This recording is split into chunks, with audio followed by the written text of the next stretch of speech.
desde la Iglesia Pueblo de Dios en Carlos Espegazzini, sin inventar nada nuevo, siendo directos, siendo lo mejor que podemos ser. Porque se trata de ser simples, honestos. Te brindamos este espacio, desde el púlpito. Porque lo más simple es escuchar, luego sentimos. Este es el espacio directo para un mensaje simple. Porque ya no hay diferencia de nacionalidad, ni de clase social, ni de sexo. Porque todos somos uno en Cristo Jesús. Vení a vivir el Evangelio, juntos.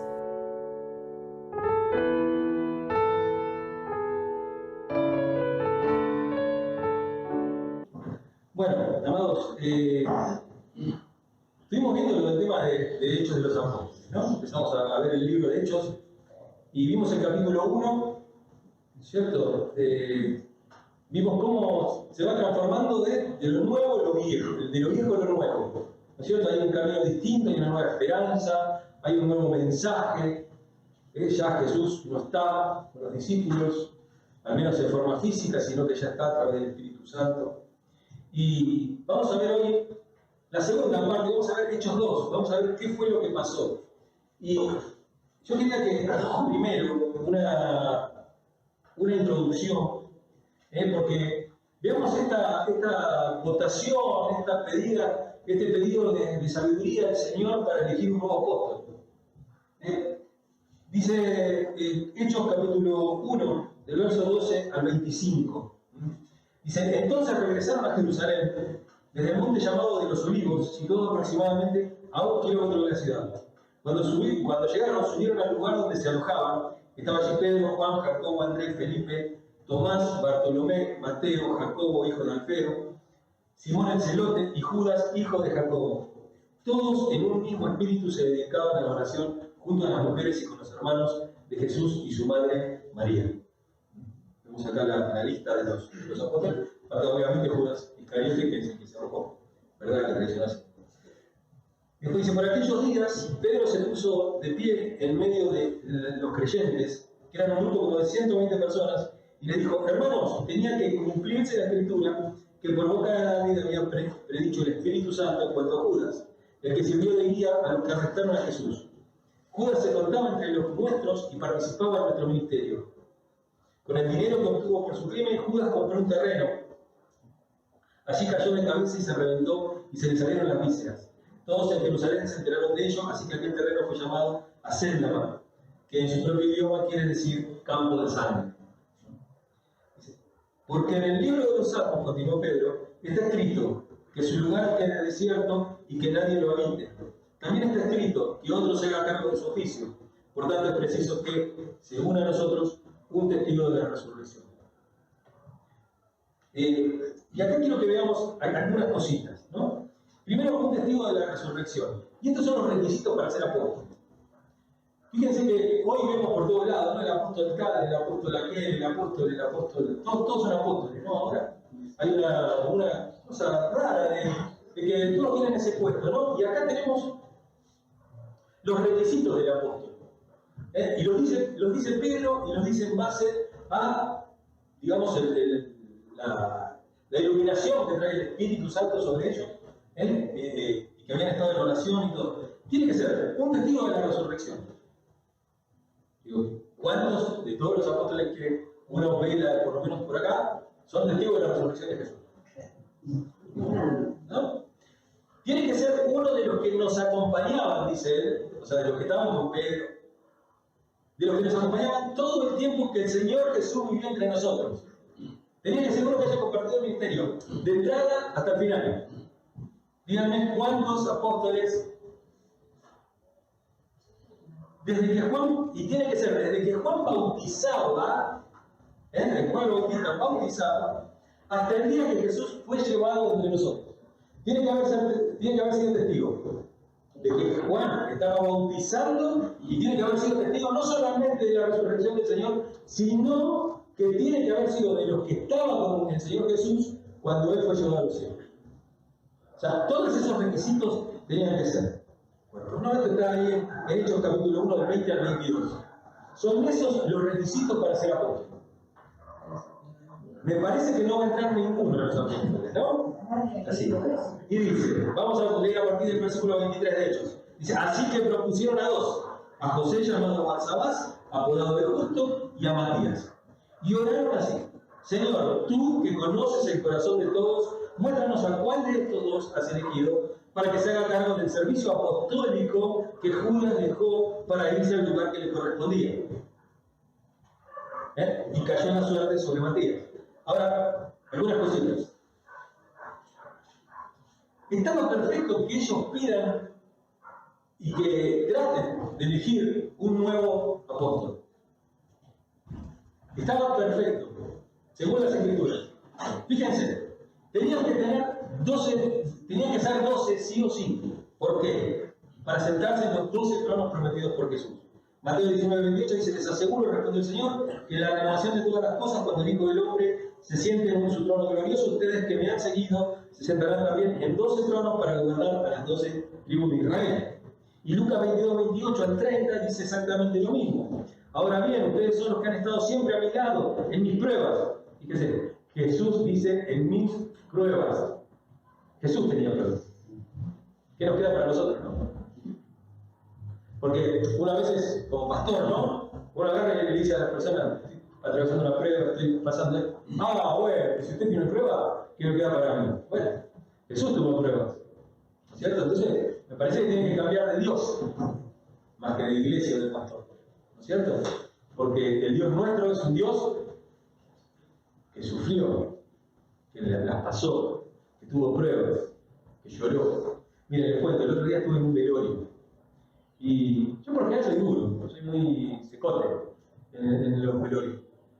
Pero en un momento vi a mi cuñado, que se había muerto el padre, y es un tipo muy duro, ruso, duro, polaco, rudo, de esos tipos, así como yo que soy bajo y soy duro, ¿no es cierto?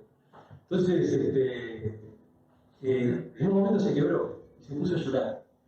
Y me quebré yo también porque me puse a llorar. Digo, pensar que en esta misma situación, no en la muerte, sino en lo que rodea la muerte, es lo que a Jesús lo hizo llorar. El único versículo que siempre vamos a ver, el versículo más corto de la Biblia, como si los versículos de entrada hubieran estado numerados. No había versículos numerados. Así que no, Jesús lloró. ¿No es cierto? Cuando ve a su amigo que está muerto, que es Lázaro, ¿no es cierto? Sino cuando ve lo que rodea la muerte, el dolor que acarrea la muerte en los que quedan. Pero no solamente en el muerto, porque de hecho lo ve y lo resucita, o sea, va con toda la intención a resucitarlo. Él sabía que le iba a resucitar. O sea, la muerte no es el tema es lo que rodea a la muerte, los deudos, ¿no? Que le decimos nosotros, los que quedan. Eso que provoca en los que quedan. Eso le provocó se compungió tanto Jesús, que lloró. Y el otro día me acordaba de eso, cuando pasó eso dije, qué bárbaro, lo que es lo que rodea la muerte, ¿no? Porque yo no lloraba por el muerto tenía 80 y pico de años, había vivido su vida, conocía al Señor, tan bárbaro, o sea, bueno. Tampoco se murió a los 20, ¿no es cierto? No, vivió su vida y tal. Digo, pero el ver lo que pasaba alrededor, la falta, eso me compungió y me acordé de ese texto y de esa cosa de Jesús. Y pensar que Jesús le pegaron, lo clavaron en la cruz, lo ensartaron con una lanza, lo escupieron, le tiraron la barba, todo. Ningún lado dice que lloró. Dice, ni abrió la boca. Y sin embargo, eso lo quebró. Así que fíjense lo que es, ¿no? Estábamos hablando de esto, ¿no? De que siempre ha mirado mis pruebas. Ustedes estuvieron a mi lado en mis pruebas. Por eso yo mismo les concedo un reino, así como mi Padre me lo concedió a mí, para que coman y beban en mi mesa, en mi reino, y se sienten en el trono para jugar a las 12 tribus de Israel. ¿No es cierto? El reino, eso era necesario que ellos eligieran a otro, ¿no? La decisión que tomaron se basó en la palabra de Dios. Ellos no es algo que a ellos se les ocurrió. Su decisión se basó en la palabra de Dios, Salmo 109, 8, que son los textos que ahí se citan, ¿no? Que se acorten sus días y que otro se haga cargo de su oficio. Y el Salmo 69, 25, quédese desiertos sus campamentos y deshabitadas sus tiendas de campaña. ¿No? Habla del campo, esto, hay toda una interpretación bastante incluso que trae un poco de confusión y todo, porque si uno piensa bien, acá dice Judas compró el terreno ese con la plata de Jesús. ¿Con qué plata lo compró si las 20 monedas que le habían pagado por él las tiró en el templo? O sea, los que compraron el terreno fueron los que habían pagado para que Judas lo delate, ¿no? Dice, esta plata está manchada con sangre, vamos a comprar un terreno. Creo que generalmente era para el terror a los extranjeros, ¿no? Se utilizaba ese lugar. ¿Cierto? La decisión se basó en la continua oración. Fíjense ahí en Hechos 1:14, todos en un mismo espíritu se dedicaban a la oración junto con las mujeres y con los hermanos de Jesús y su madre María. Y en el 24 también, y oraron así: Señor, tú que conoces el corazón de todos, muéstranos a cuál de estos dos has elegido. La importancia de la oración a la hora de tomar decisiones. A la hora de tomar decisiones. Es necesaria la oración y la oración en conjunto también. La oración, todos orando juntos, unánimes, ¿no? Como dice acá, ¿no? Todos en un mismo espíritu. Y fíjense que ahí el espíritu es espíritu con minúscula. Entonces quiere decir que es el espíritu con una misma intención. Todos con una misma intención. Espíritu, el sinónimo es intención. No está hablando de la persona del Espíritu Santo. Claro, todos en un mismo sentido. Cuando uno habla del espíritu de la ley, por ejemplo, la ley, cualquier ley, ¿no es cierto? La ley del mundo, la ley del Código Penal, ¿no? Tiene, el juez interpreta el espíritu, se llama. El espíritu de la ley. O sea, ¿por qué fue hecha esa ley? ¿Con qué razón? ¿Con qué beneficio? ¿Para qué? Y acá es exactamente lo mismo. Ellos están orando con intención, con una sola intención, con un mismo sentido, para poder ponernos de acuerdo. Entonces, y dice, el seleccionado Matías fue ratificado por Dios, puesto que junto a los otros recibió la plenitud del Espíritu el día de Pentecostés. O sea, ellos estaban juntos y Matías también recibió el Espíritu ese día. Así que eso, digamos, uno de las confirmaciones, reciben el Espíritu. Y fíjense que el cielo los dirigió y ratificó su decisión después de que lo tomaron. Dios ratifica, y acá tiene que ver con eso que Jesús le dice a Pedro: puedes atar y desatar. Cuando ustedes se ponen de acuerdo, oran en un mismo sentir, con un mismo espíritu, pueden atar y desatar. No es ni atar ni desatar demonios. No tiene nada que ver con eso. No es para atar y desatar al hombre fuerte, a la mujer débil o al... No tiene que ver con eso. Tiene que ver con las decisiones que se toman adentro del pueblo de Dios, adentro de la iglesia. Nos juntamos como asamblea, iglesia significa asamblea, nos juntamos y todos juntos en oración tomamos decisiones. Pero tomamos decisiones para nosotros, no tomamos decisiones en el mundo espiritual. No se toman decisiones en el mundo espiritual, o sea, ni para echar fuera demonios, ni ninguna cosa de esa. Una vez lo hablamos ya, echar fuera demonios es lo más fácil que existe. En el nombre de Jesús se echan y chao.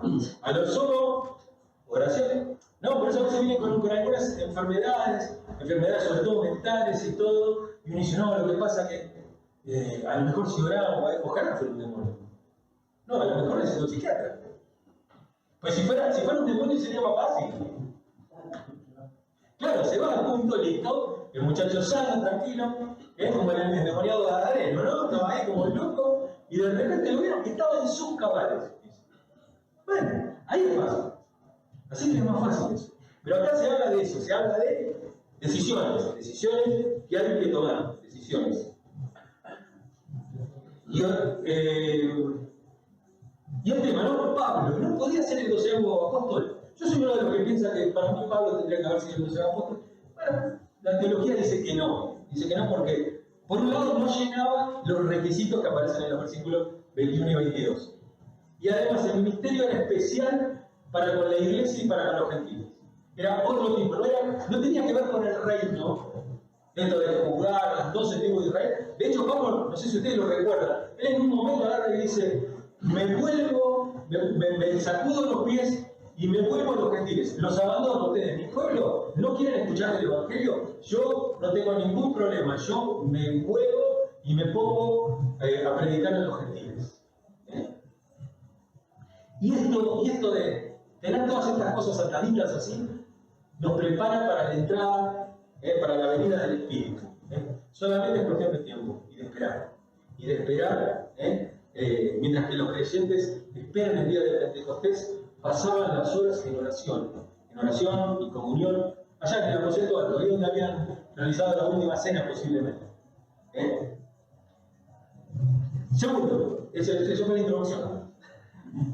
El día de Pentecostés tenía lugar 50 días después, eso significa Pentecostés, 50 días después de la fiesta de las primicias. Y si uno ve algo muy lindo que se ve, porque uno lo puede ver ahí como un hilo, como algo que va paralelo, que son las fiestas, la fiesta de la Pascua, la fiesta de las primicias y la fiesta del Pentecostés. Como que Cristo cumple todas esas cosas. Está en Levítico, la fiesta del Pentecostés, 23, 15 y 21. Dice, a partir del día siguiente al sábado, es decir, a partir del día en que traigan la gavilla de la ofrenda mecida, que era la primicia.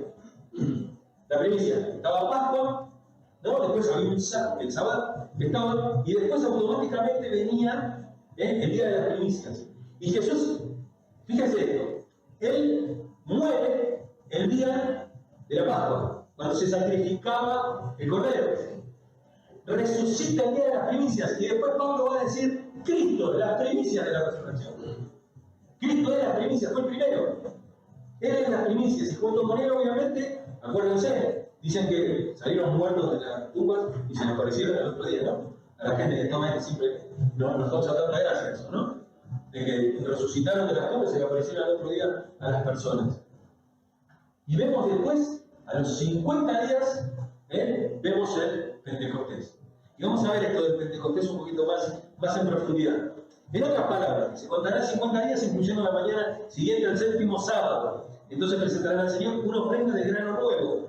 Desde su lugar de residencia le llevarán al Señor como ofrenda mecida de las primicias 2 panes hechos con 4 kilos de flor de harina cocidos con levadura.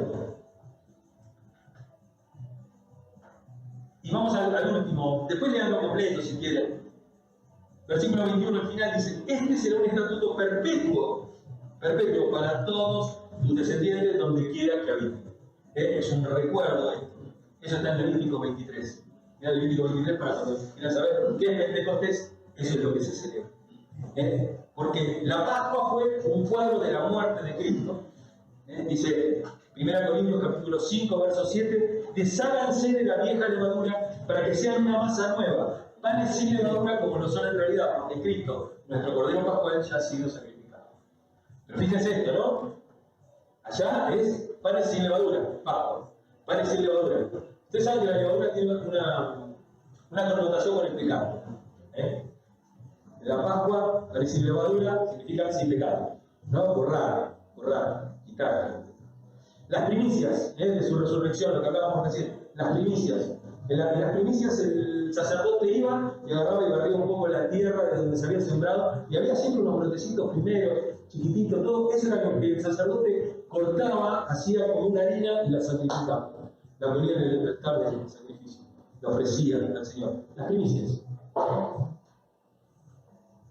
Dice, 1 Corintios capítulo 15, verso 20 al 23. Lo cierto es que Cristo ha sido levantado entre los muertos como primicia de los que murieron. Miren cómo las fiestas de los judíos nos señalan a Cristo.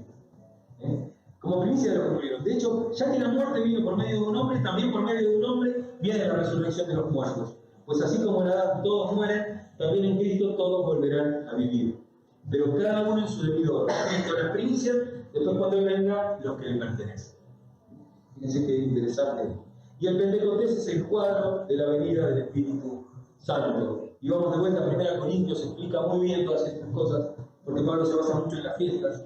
Dice 1 Corintios capítulo 12, verso 13, todos fuimos bautizados por un solo Espíritu para constituir un solo cuerpo, ya seamos judíos o gentiles, esclavos o libres, y a todos se nos dio a beber de un mismo Espíritu.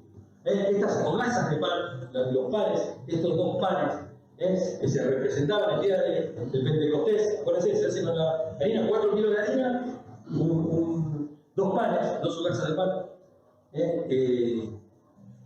representan la iglesia que está constituida por judíos y gentiles. Esos dos pueblos se hacen uno.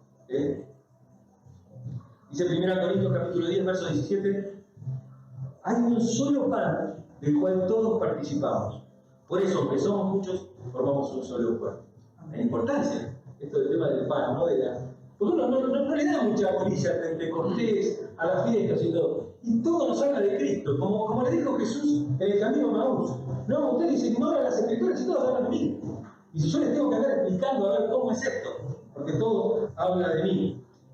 Y la iglesia se describe como un pan, una masa. ¿Vieron que el pan es homogéneo?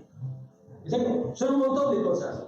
Pero uno no puede agarrar el pan y decir, bueno, esto que está acá es la leche, esto que está acá es la levadura, y esto que está acá es la harina. Y esto que está acá es agua. No, es homogéneo, está todo tan mezclado que forma una sola cosa. A lo mejor cada una de esas cosas por separado no sirve para nada. Ni el agua, ni la leche, ni la levadura, pero cuando está todo junto es un alimento. Es algo que fermenta, es algo que alimenta. El pan es uno de los alimentos más antiguos y de los alimentos más completos del mundo. No el pan blanco que comemos nosotros hoy de harina de trigo, de germen de trigo, ¿no? Pero el pan con el salvado, con todo eso, es uno de los alimentos más sanos y más nutritivos, y que realmente uno puede vivir ahora en agua con eso. Porque tiene todas las hogazas de pan con levadura representan ese día, un cuadro de la iglesia compuesta de judíos y gentiles, ¿no? Dice, hay un solo pan del cual todos participamos, por eso aunque somos muchos, formamos un solo cuerpo. En la iglesia es el pan. En la levadura del pan habla del pecado que todavía hay en la iglesia. O sea, no somos un pan ácido sin levadura, sino que somos un pan que todavía está ahí mezclado. Y hablando de Pentecostés, del bautismo del Espíritu, hay 2 referencias al bautismo del Espíritu en Hechos. Uno sobre los judíos en Hechos 2 y sobre los gentiles en Hechos 10, lo mismo la semana pasada, que es cuando Pedro va y habla con el centurión y le pone las manos y recibe el Espíritu Santo. Y esos son los 2 panes representados, ¿no? Hechos 2, la caída del Espíritu Santo sobre la iglesia. Hechos 10, sobre los gentiles. Los judíos se dan cuenta que el Evangelio es para todos. ¿Por qué? Porque los gentiles también reciben el Espíritu. Y ahora quiero concluir. Después, la semana que viene seguimos un poquito más con Hechos y vamos a ver un par de cositas más. Pero quiero que veamos cosas sobre esto. Pedro tomó el lugar que le correspondía después de ser restaurado por Jesús. Él es otro Pedro, es otra persona. Habla del cambio que produce los encuentros con Dios, como veíamos hablando de la samaritana, ¿no es cierto? Los encuentros con Dios producen cambios. Y producen cambios que son, como veíamos el otro día en la escalerita del libro de Alejandro, la revelación progresiva que se hace en la persona. Puede ser, Dios hoy es algo para vos, mañana es otra cosa, pasado es otra cosa, pasado es otra cosa, y vos vas cambiando a medida que vos te vas encontrando, y a medida que vos cada vez te relacionás más con ese Jesús vivo, con ese Jesús con el que hablás, con ese Jesús que te acompaña, vos vas cambiando. Lo segundo es que la iglesia tomó en cuenta que la escritura debía cumplirse. Uno tiene que tener una doctrina, se tiene que cumplir la escritura. Y se tiene que cumplir lo que dice la Biblia. Y se tiene que hacer según lo que dice la Biblia. No podemos inventar un nuevo evangelio. No se puede inventar un nuevo evangelio. No se puede inventar un evangelio el evangelio de la soledad. El evangelio que cada uno hace, bueno, yo estoy bien con Dios, entonces yo estoy por ahí y yo no. No, se está hablando de que somos todos un pan. Tenemos que buscar esa cosa homogénea y eso sale de la Escritura. No dejen de congregarse como algunos tienen por costumbre. Más aún cuando vemos que los tiempos son malos y que la venida del Señor Jesús está cerca. Va a venir mañana, no tengo la más feliz idea, no voy a tratar. Pero digo, y así faltan 2000 años para que vuelva. Ninguno sabe el día. Así que necesitamos estar juntos. Lo tercero, ellos estudiaron las Escrituras, escudriñaron las Escrituras, fueron a Salmos, fueron a los otros y dicen, che, esto a lo mejor, porque es esto, es a lo mejor, esto tiene que ver con Judas, tenemos que elegir un nuevo apóstol. Después el Señor lo ratificó eso como, y cuando vino el Espíritu sobre todo, vino sobre Matías también. Lo ratificó a Matías como un apóstol. Así como lo ratificó después a Pablo, como el apóstol 13.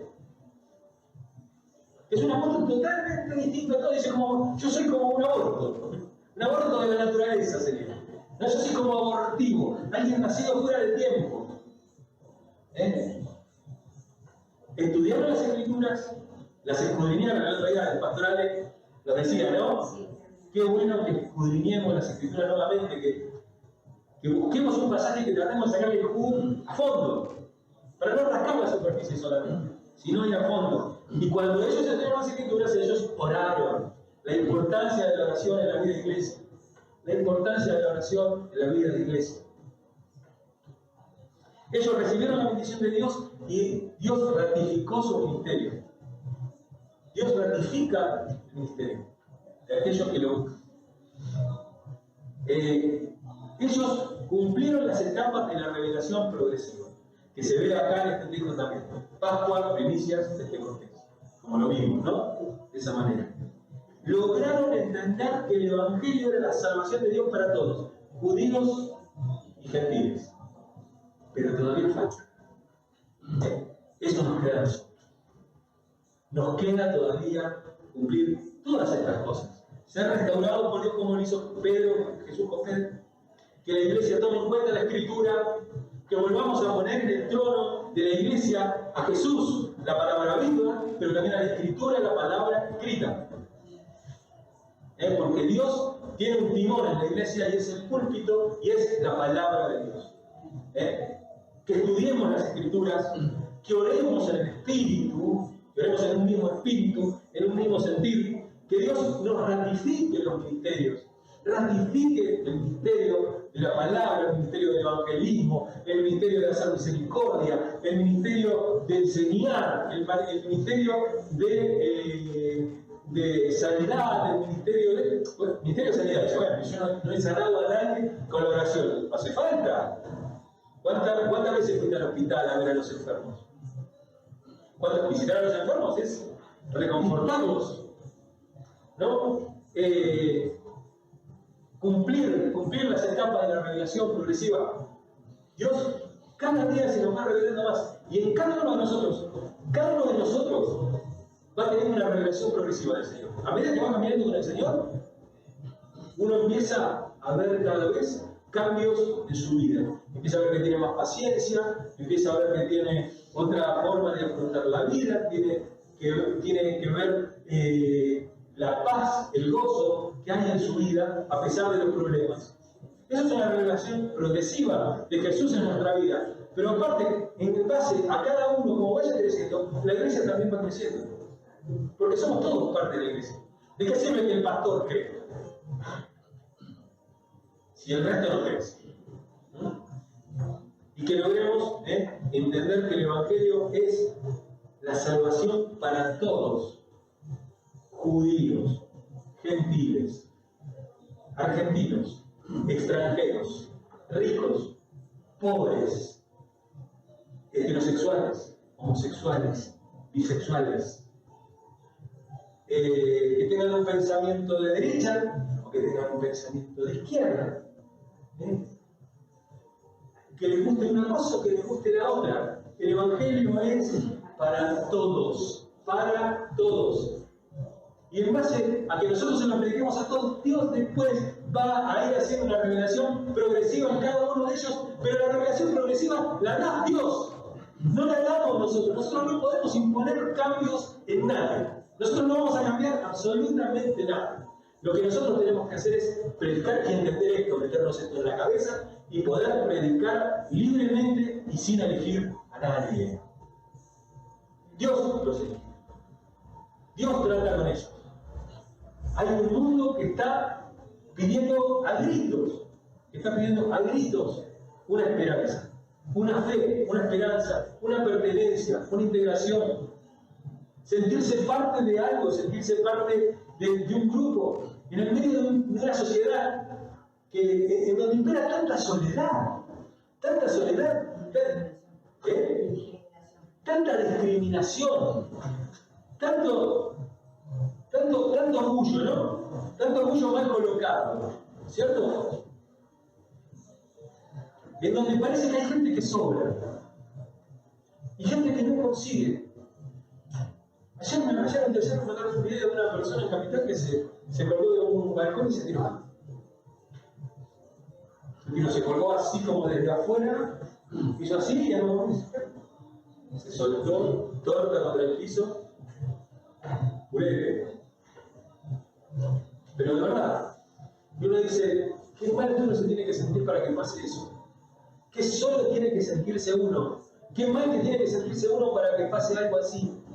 No nos olvidemos, hace pocos años, hace 2 años, tuvimos una ola en Máximo Paz, tuvimos una ola de suicidios adolescentes. No sé si ustedes no se acuerdan, que estábamos acá en la iglesia y yo les contaba, porque me contaban antes de la pandemia fue. Y ni siquiera la pandemia, que no podían salir ni nada. No.